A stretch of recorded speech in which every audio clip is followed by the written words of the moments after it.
الفلفل والزيتون هنلاقي ان هو بدأ من اللي قبله كمان. يعني الكراتين اللي هو بيشتريها للباكينج والباكجينج دي بدأت من عند اللي قبله كمان. يعني السلسلة نفسها بدأت من الراجل بتاع الكرتون اللي جاب له الكرتون عشان يعبي فيه البيتزا، والراجل بتاع الخضار اللي جاب له الخضار، والراجل اللبان اللي جاب له اللبن والجبن، والراجل بتاع اللحمه اللي جاب له اللحوم والسجق عشان خاطر يعمل لنا البيتزا.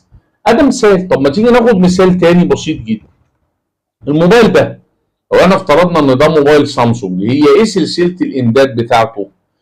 الكومبوننتس او المكونات بتاعت الموبايل زي البوردة والرام والكاميرا وشوية حاجات تانية اتجمعت من دول مختلفة، مش بالضرورة انها تطلع من مصنع سامسونج اصلا، اتجمعت من دول مختلفة ثم راحت على مصنع سامسونج وليكن في كوريا او في الصين، اتجمعت واتعمل منها موبايل، ثم الموبايل ده اتعبى واتغلف ثم اتخزن ثم اتنقل للمينا ثم بدأ يروح لبعض الدول عبر الخدمات اللوجستية زي النقل والتخزين والمناولة و ثم بدأ يوصل لنا مصر، راح عند الوكيل ثم تاجر الجملة ثم بدأ ينزل في محلات التجزئة والمحلات اللي في الشارع، وانا وانت رحنا اشتريناه.